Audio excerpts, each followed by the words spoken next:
There is one rule in the future's business older and simpler than almost any other. A broker may gamble with its own money however it likes, but the money its customers deposit to back their trades is sacred. It must be kept in separate, segregated accounts, walled off from the firm's own funds, untouchable, so that even if the broker itself goes bankrupt, the customer's cash is still there. It is the closest thing Wall Street has to a bright line. You do not touch customer money. In the last chaotic week of October 2011, a mid-sized brokerage called MF Global crossed that line. When the firm collapsed into one of the largest bankruptcies in American history, investigators discovered that roughly $1.6 billion of customer money that was supposed to be sitting safely in segregated accounts, was simply gone. And the man running the firm was not some anonymous trader. He had run Goldman Sachs. He had governed a state. His name was Jon Corzine.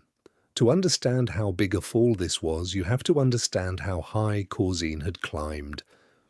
Jon Corzine spent decades at Goldman Sachs, rising to become its chief executive and chairman, and helping take the storied partnership public in 1999, a deal that made him enormously rich. Then he left finance for politics. He spent about $250 million of his own fortune across his campaigns, won a United States Senate seat representing New Jersey, and in 2006 became the state's governor. This was a man who had sat at the very top of American finance and American government. Few people alive had a more gold-plated resume. In 2010, after losing the governorship to Chris Christie, Corzine went back to Wall Street. He took over MF Global, a modestly profitable but unglamorous brokerage that mostly executed futures and commodities trades for clients. It was, by the standards of Corzine's career, a small stage. And he had a plan to change that. He wanted to transform MF Global from a sleepy middleman into a full-blown investment bank, a miniature Goldman Sachs. To get there fast, he was going to do what he had always done best. He was going to make a bet. The bet was European government debt. In the depths of the European debt crisis, the bonds of countries like Italy, Spain, Portugal, and Ireland were trading at frightened, depressed prices because markets feared those governments might default. Corzine's conviction was that Europe would never let them fail, that the bonds would be paid in full at maturity, and that anyone brave enough to buy them now would collect a fat, near-guaranteed profit when they matured. He was, in the long run, largely right about the outcome. But being right, eventually, is not the same as surviving until then. To place the bet, Corzine used a structure called a repurchase-to-maturity, or repo-to-maturity. In simple terms, MF Global bought billions of dollars of European sovereign bonds and immediately used them as collateral to borrow the cash to pay for them, a way of controlling a giant position while putting up relatively little of the firm's own money up front. The firm built a position in European sovereign debt of more than $6 billion, an enormous wager for a company of MF Global's size. And because of the accounting treatment, much of the risk did not sit in plain sight on the balance sheet where investors could easily see it. The mechanism should sound familiar to anyone who has followed this channel. When we covered Lehman Brothers, we watched a firm use repurchase transactions, its infamous Repo 105, to move assets off its balance sheet at quarter's end and make itself look less leveraged than it truly was. MF Global's Repo-to-Maturity was a cousin of that same idea, a repo structure that let a firm take on huge exposure while flattering how that exposure appeared. The tool that had helped hide the risk at one failed institution was quietly at work inside another. For a while, the bet just sat there, bleeding the firm slowly. Then, in the autumn of 2011, the walls came in from every direction at once. Ratings agencies grew alarmed at the size of MF Global's European position and downgraded the firm. Regulators demanded it hold more capital against the bet. As the bonds wobbled, MF Global's lenders and trading partners demanded more collateral, margin calls, the same brutal mechanism that destroys every over-leveraged trader. The firm needed cash, urgently, in enormous quantities to feed those demands and keep the lights on. Its own funds were being drained by the hour, and sitting right there in accounts the firm controlled was a large pool of money that was liquid, available, and legally forbidden to touch, its customers' segregated funds. In its final week, MF Global raided that pool. Under desperate liquidity pressure, the firm transferred customer money to cover its own obligations, to meet margin calls, and keep itself afloat for one more day. By the time it filed for bankruptcy on the 31st of October 2011, roughly $1.6 billion that belonged to farmers, ranchers, hedge funds, and ordinary traders was missing from where it was supposed to be. These were people who had used MF Global simply to place their own trades and who now could not get their own cash back. What followed was years of investigation, congressional hearings, lawsuits, and a single haunting question. Where did the money go, and who ordered it moved? Corzine's answer, under oath before Congress, became one of the defining phrases of the whole affair.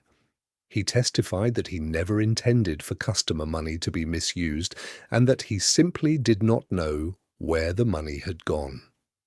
The former head of Goldman Sachs, the former governor of a state, sat in front of the United States Congress and said, in effect, that in the chaos of those final days, he could not account for $1.6 billion of other people's money. No criminal charges were ever brought against Jon Corzine. Prosecutors examined the collapse and concluded they could not prove, beyond a reasonable doubt, that he had knowingly committed a crime, that what happened looked less like deliberate theft and more like a firm disintegrating so fast that its controls failed under the weight of its own dying. The customers, after a long and painful wait, were eventually made whole, largely through the bankruptcy process. The missing money was ultimately traced and recovered from where it had been used. The accountability that did land came from the futures regulator. In 2013, the Commodity Futures Trading Commission sued both MF Global and Corzine personally. And on the 5th of January 2017, a federal court in the Southern District of New York entered a consent order settling the case against him. Corzine agreed to pay a $5 million civil penalty out of his own pocket and, the part that actually stung, he undertook never to register with the Commission in any capacity again, and never to act as an officer, director, or employee of a futures broker, a lifetime ban. The regulator's charge was not that he stole the money, but that he was the executive at the top who failed to diligently supervise the firm as it used nearly $1 billion of customer funds it had no right to use. Here is what almost everyone gets wrong about MF Global. Because a titan of finance was involved and $1.6 billion vanished, people assume the story must be a heist, that somewhere someone got rich by stealing customer money and hiding it away. But that is not what happened, and the truth is, in some ways, more unsettling. Nobody pocketed that $1.6 billion. It was not spirited off to a secret account. It was poured frantically into the firm's own bleeding wounds, used to answer margin calls and keep a dying company breathing for a few more hours. The sacred wall between the firm's money and the customer's money did not fall because a criminal mastermind knocked it down for profit. It fell because a firm ran out of cash, and the forbidden money was the closest money to hand. That is the real lesson, and it is a colder one. The bright line rule, never touch customer money, is not most likely to break in a moment of greed. It is most likely to break in a moment of panic, when an institution is fighting for its life and the difference between our money and their money becomes the only thing standing between the firm and the end. Rules that depend on a company staying disciplined precisely when it is most desperate are the rules that fail exactly when they matter most. Corzine's genius, his connections, his resume, none of it mattered. What mattered was that he built a position so large that when it turned against him, the only liquidity left in the building belonged to somebody else. Jon Corzine bet that Europe would pay its debts, and in the end, Europe largely did. He was right about the bonds. He was just wrong about whether his firm and its customers would live long enough to collect. He walked away with a $5 million penalty and a lifetime ban, but no prison sentence. One of the rare cases where a Wall Street legend was held personally, if only civilly, to account. The ledger always balances. Eventually,